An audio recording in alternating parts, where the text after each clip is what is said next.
My internal flag is flying at half-mast this week. We lost an exceptional environmental hero on March 13th. Find out who next on the GrowthBusters podcast. When we need more champions of the truth about caring for the earth and future generations of every species, who you gonna call? Calling. Call the GrowthBusters. Whoa. This is the GrowthBusters podcast, where we're helping the world come to terms with limits to growth. If what you hear in this episode resonates with you, please share it with friends, family, journalists, and elected representatives. I'm Dave Gardner. I'm recording without Stephanie today because I wanted to jump into the studio and get this episode out ASAP. Famed Stanford scientist Paul Ehlich passed away on March 13th. It's reported that he died of complications of cancer, but he was 93, so his was not a life cut short. Still, it's sad to lose him, because he was a hero to many. He was my top hero for persistently and fearlessly telling the truth in the face of over 50 years of relentless criticism. What was the truth he championed? It was that there are limits to growth, that the laws of physics and biology can't be repealed, that we cannot have perpetual economic and population growth on a finite planet. Ehrlich and his wife Anne wrote The Population Bomb at the suggestion of Sierra Club executive director David Brower. The book and its warnings captured the attention of Johnny Carson, host of The Tonight Show on NBC. Ehrlich appeared on The Tonight Show 28 times, I believe. That helped drive global concern at the time about human overpopulation. I'll share more about that soon, because we'll be honoring Paul in the next several episodes. For now, I want to shut up and let you hear from Paul. For this episode, we're resurrecting episode 110 of the Conversation Earth syndicated radio series that I produced and hosted a decade ago. That episode was titled Behaving Against Our Best Interests, Paul Ehlich. Give this a listen. I expect you'll be astonished at how, in this 2007 interview, he predicted so much of the shit show that is going on today. We can hit a baseball that's thrown at us at 100 miles an hour. We can dodge a car that swerves towards us. But what evolution never programmed into our nervous systems, because it had no reason to, was changes that go on a decadal scale. So the things that accumulate gradually, we have a great deal of trouble dealing with, be it the greenhouse gases in the atmosphere or the number of nuclear weapons. That's Paul Ehlich, the Stanford biologist famous for pinning the population bomb in 1968. This is Conversation Earth, exploring our place on the planet. I'm Dave Gardner, and in this episode we'll hear Paul Ehrlich's thoughts about economists, politicians, and what keeps us from accurately perceiving the changes humanity is causing on the planet. Paul Ehlich and his wife Anne have co-authored numerous books over the years, but none so famous as The Population Bomb, which was actually about overconsumption as much as it was about human overpopulation. The book struck a chord for many young people who were developing a strong conservation ethic after reading Rachel Carson's Silent Spring. It also struck a nerve for those invested in an economy they thought could grow forever.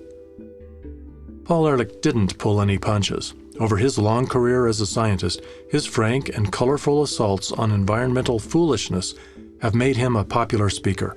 Johnny Carson defied network executives and invited Ehrlich to appear on The Tonight Show time and again to expound on his warnings that humanity was inflicting serious damage on our life-supporting ecosystems.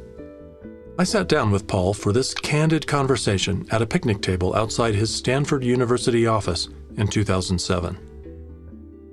Paul, tell me what you know as a scientist about our impact on the planet.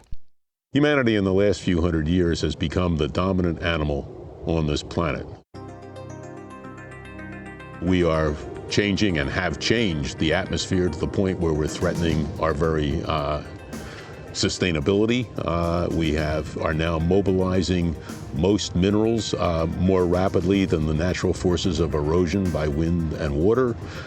We are causing an extinction of the working parts of our life support systems, that is the other animals and the plants and the microorganisms of the planet, at a scale unseen in the last 65 million years. And you've got to remember, we've only been around for a few 100,000 ourselves. So we have made dramatic changes that are changing the ecology and evolution of every organism on the planet, every plant, animal, and microorganism, including ourselves. Is there a way to measure or express our impact? I know years ago you and John Holdren developed a formula. The impact can be seen as the product of three different factors. One is the size of the population. Obviously, if you have 5 people, your impact on life support systems is going to be less than if you have 5 billion people. So the formula is I equals P times A times T. I is the impact, P is the population size, A is affluence. It's basically how much each person consumes. If you have 5 million people driving Hummers, you have more impact than if you have 5 million people walking to work. So P, population, times affluence or per capita consumption, times T, which is the technologies that you use to service the consumption. Again, if you use Hummers to get around, you are going to have a bigger impact than if you use Priuses to get around, and you're going to have a bigger impact in the Priuses than if you're going to take a bike. The scientific community largely agrees human impact is now so significant it's a problem. You said yourself, we're pushing other species off the planet. But there are frequent debates, at least among non-scientists, about whether overpopulation is the problem or overconsumption. Well, some people seem to think you can solve the problem, say, by ignoring population growth, but concentrating on reducing each person's level of consumption. Well, you could do that, except there are a couple things wrong with it. One is we're already way, way above what the planet can sustain in the long term, so we ought to be working on all three factors. 2 is, of course, if you manage somehow to halve each person's consumption on average, and of course there's a couple billion people who consume so little now, if you halve them, they die. But you allow population size to double, you haven't gained at all. Because if you have half as much consumption per person, but twice as many persons, you're right where you started from. And you can say the same for the technology function. That is, if people travel less and less distance, but use more and more powerful automobiles to do it, again, you could stay right in the same place while operating on one of the three factors. So you really have to look at all three and the product at the same time. Well, that makes perfect sense.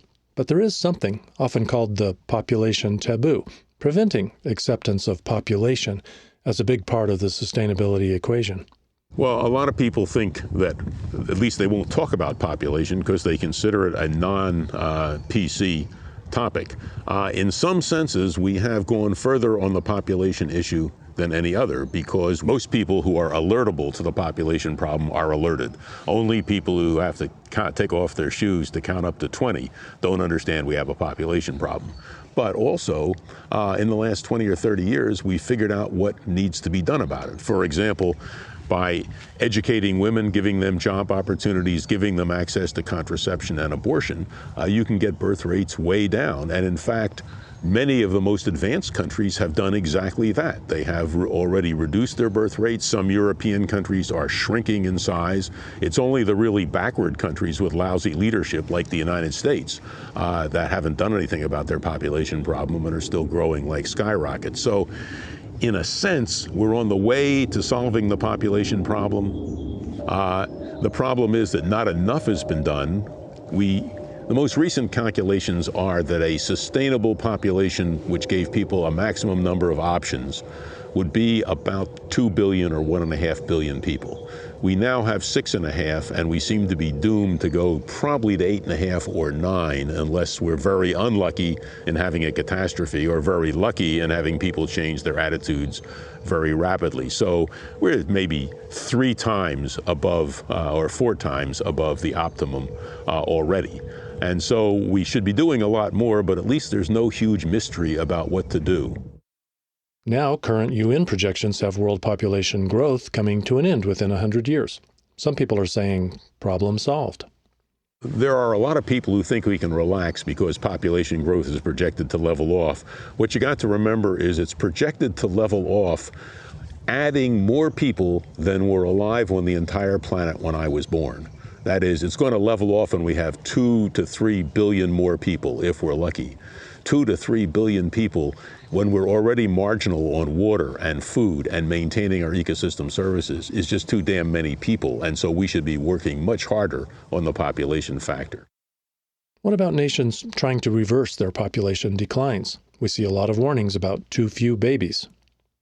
Lots of politicians are panicked about population decline, which is mostly a measure of the IQ of politicians, because of course gradual population decline is exactly what we want. The standard arguments for keeping population growing are spherically senseless. That is, they're stupid from whatever position you look at them.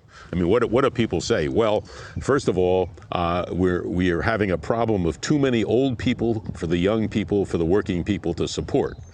Well, what they miss, of course, is that we have fewer children for the working people to support. The dependency ratio is those under 15 and those over 65. Well, it's a hell of a lot easier to make those over 65 productive than it is to make those under 15 productive. So one of the things that's happening is we're actually getting a better dependency ratio. It's actually possible for people who are over 65 to make contributions to society. Second, what's another age group that's shrinking is the 17 to 28 age group. That's the criminal age class. In the United States, we spend billions and billions of dollars on the criminal age class, warehousing them in lousy prisons. Going to be fewer of them to do as the population ages. So sooner or later, you're going to have to stop population growth. When population growth stops, it's mathematics. The population is going to get to be older. And so the issue is, do we deal with whatever problems there are stopping population growth now? Or do we pass them on to our grandchildren? And of course, many people would pass them on to their grandchildren because they don't care about the future. What did posterity ever do for them? It appears that climate change has finally begun to get our attention. Are we on the right track or doing way too little? I am, of course, happy that more and more people are finally getting accustomed to the idea of climate change. This is something that's been obvious to the scientific community since at least the 1960s, when I was first writing about it, and really since the end of the last century, when people first did the calculations that CO2 added to the atmosphere was going to create problems. So I'm happy that it's getting more attention. I'm unhappy about two things, I guess, basically. One is people have no clue as to how bad it could be and how much we have to do to really make a difference. In other words, a huge amount of the change is already entrained. The gases are already in the atmosphere. They're not going to disappear. That's one thing. The second thing is that many of my colleagues would feel that climate change isn't the most serious of the environmental problems that we face. So I'm glad that people are paying attention to climate change, but I'm sad that they don't see how extremely serious it could be, the extreme steps that would really need to be taken to do anything about it, and the fact that many other environmental problems, like decay of the epidemiological environment, toxification of the planet, land use change, and particularly the destruction of biodiversity, could end up in the long term being much worse. We have to really change our ways and look at the entire environmental problem and the related problems, deeply related problems of economic inequity, racial inequity, gender inequity, and so on, all as a single package, or in my view, we're not going to have the kind of society in 50 years that I would like to have, but then fortunately I'll be dead. When you and your wife wrote the book, One with Nineveh, what were you hoping to accomplish? People are well aware, again, those that are smart enough to be able to count up to 20 without removing their shoes, that we have a population problem. The general public also understands that a lot of our technologies are not environmentally friendly. That is, people are beginning to buy cars that are more efficient, not efficient enough, but they're starting in the direction. They understand that a lot of our technologies could be better and cause problems for us. But the issue of consumption was far from the front lines. Every time there's a slightest glitch in the economy, what do the politicians get out there and say? Consume more, buy another refrigerator, get yourself 3 more Hummers, and so on. And so one of the main reasons we did that we wrote the book One with Nineveh, was to try and bring the consumption issue to the fore. A prime example, of course, has been the United States' horrendous dependence upon petroleum. Petroleum is something, of course, we should have been phasing away from for the last 20 or 30 years. We should not be burning fossil fuels any more than we have to, for a number of reasons, but the main one, of course, being connected to climate change. But another one is there's a limited supply, and the supply is not where it's easily accessible to us if we're citizens of the United States. You know, one of the great ethical mysteries in the world is how did our oil get under their sand? This has led, for instance, to the first great resource war. The first major one was over water between the Arabs and the Israelis in '67, but the U.S. empire attacking Iraq to try and get control of the second largest supply of oil on the planet. It's the first really big one. We're going to see more of that. About 50% of the American empire's armed forces are aimed at controlling petroleum flows, even though we shouldn't be burning petroleum. That's the crazy thing about it. The book is named One with Nineveh because Nineveh is in the outskirts of Mosul in Iraq. And when they found the ruins of Nineveh, it was a disaster area. It was just all rubble. But when they excavated it, they found out there were huge palaces. It was a great empire, and it was an empire that went down the drain by not paying attention to environmental issues, in part, about 2,600 years ago. As somebody once said, Churchill created Iraq by trying to unite two oil wells, one at Kirkuk and one at Mosul, by bringing together three disparate peoples, the Sunni, the Shia, and the Kurds. And we just have not learned the lessons of history. Our empire hasn't learned from the British. The Nineveh, One with Nineveh in the title comes from a poem by the imperialist poet of Britain, Rudyard Kipling, who was sort of looking back on things in his poem Recessional, which became a song sung in many a hymn in Episcopalian churches. And one of the lines is, or one of the stanzas is, far flung our navies melt away, on dune and headland sinks the fire. Lo, all our pomp of yesterday is one with Nineveh and Tyre. And our pomp of yesterday, you can see it in the way these issues are discussed in what passes for intellectual discourse in the United States. That is, the Sunday morning idiot shows. Meet the Press, Face the Nation, on which there's never a competent technical sentence uttered, where none of the huge problems facing society are ever discussed. Everything is seen as which politician is raising more money to get to be president. And it's just plain insanity. Here's a rant for you. You'll never use it, but that's okay. Circling back to climate change, I noticed that all solutions being seriously considered by policymakers have one catch. They can't hamper economic growth.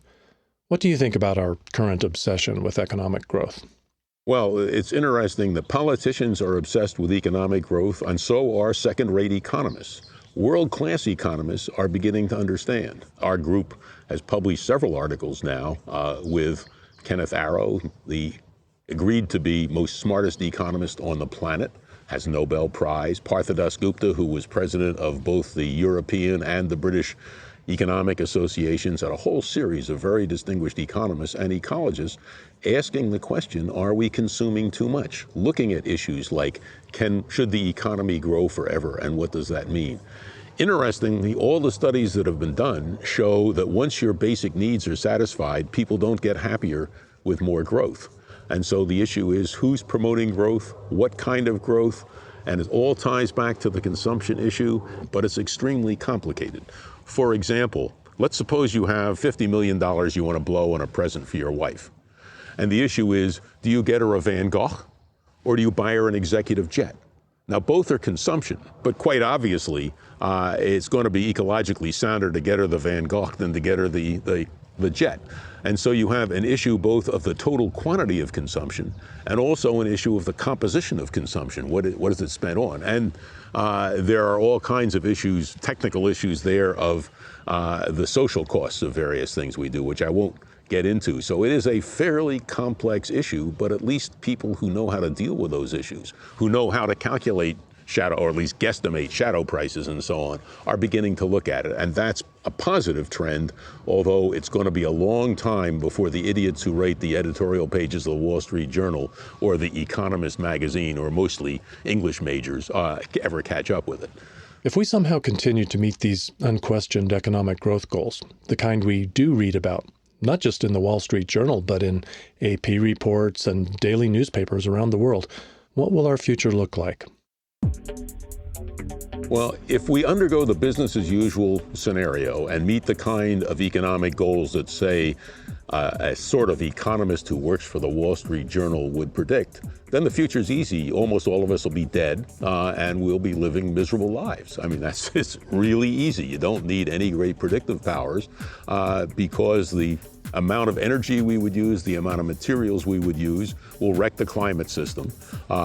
The poor people who are going to be the first dispossessed, probably, as the climate and the planet in general change, are more and more armed with nuclear weapons. One does not have to really have a very good crystal ball to see that in 50 or 100 years, the world's going to be so different that we would not recognize it. Paul, you've painted a bleak picture under that business as usual scenario. I think the Growth Boosters will tell you technology will save the day. When I wrote The Population Bomb in 1968, there were 3.5 billion people in the world. And the technological optimists came out of the woodwork and said, this is just ridiculous. We can easily feed, house, give wonderful lives to even 5 billion people. It's a cinch. We will have nuclear, agro-industrial complexes. We will grow algae on sewage, and people will, scarf it up. It's going to be just great. Well, we now have 6.5 billion people. 3 billion of them, roughly, live on less than $2 a day, lives of misery. Where is the technology that's taking care of everybody? In other words, you keep hearing these predictions, but they don't seem to be feeding the poor. It doesn't seem to be giving a reasonable break to people with the wrong skin color.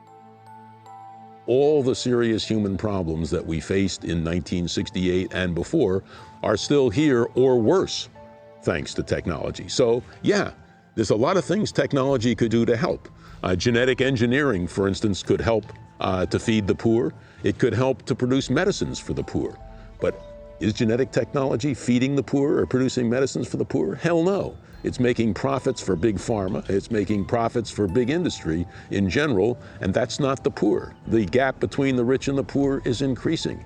And the status of our life support systems, as anybody who watches TV or reads the newspapers can see, is going down the drain. And now they want to talk about having huge geophysical experiments to try and stop the global warming by putting shades out in space or adding things like iron filings to the ocean. Huge experiments where we haven't got the first clue what their results are going to be. So, yeah, I've run into a lot of technological optimists. I've run into none of them that actually have come up with a huge technological solution for any of our problems. Not a single one of our problems has been solved by a brand new technology developed to solve it. They're always talking about the technological rabbit that they're going to pull out of a hat and that's going to solve all of our problems. The trouble is that technological rabbits often turn out to have very smelly and messy droppings. What do you think is keeping us from making better choices?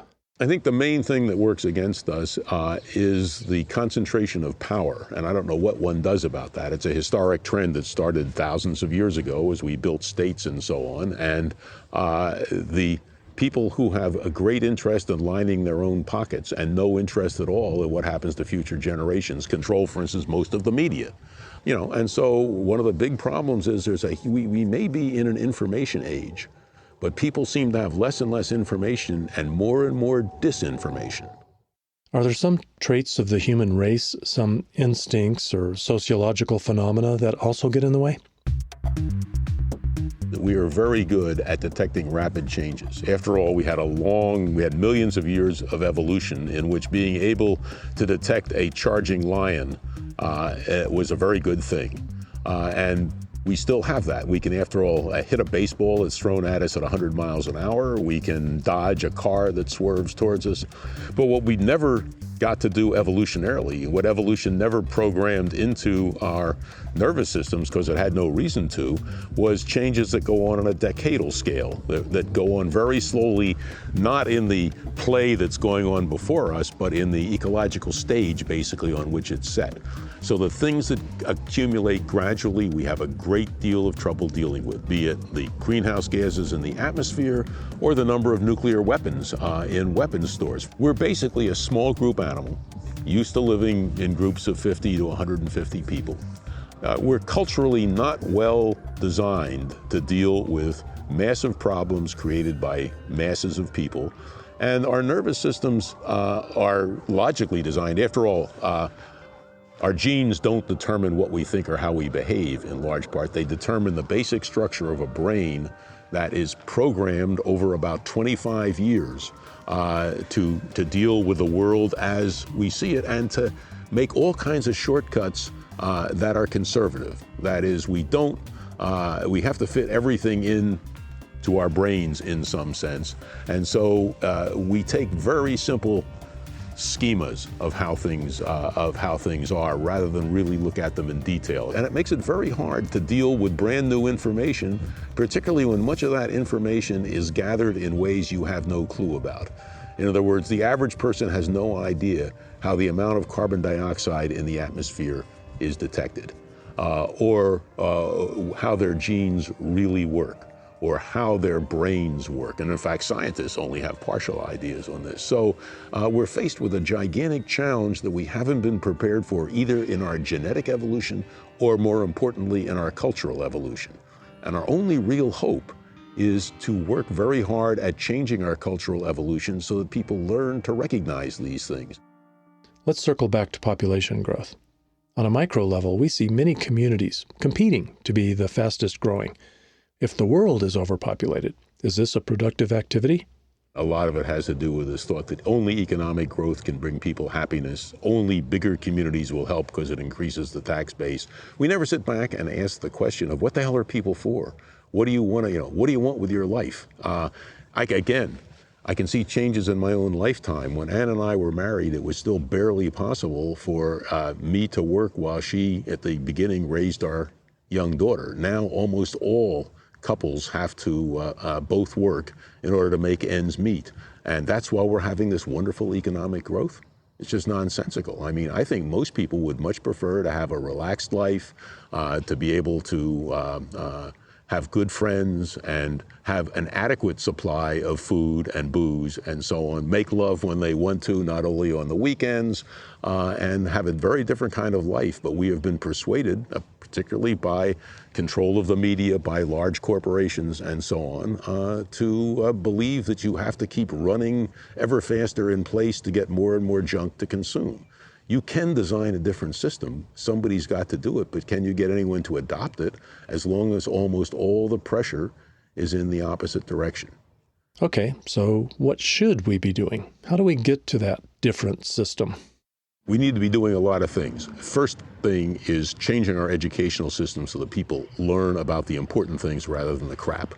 And I mean the educational system from L high right on through major universities. The structure of our major universities traces primarily to Aristotle and the Royal Society in about 1690. That's where the disciplines come from. They no longer fit anything, and very few universities are doing much about it. Stanford is one of the leaders in trying to do something about it, but it's extremely tough because universities are only slightly more conservative than the church.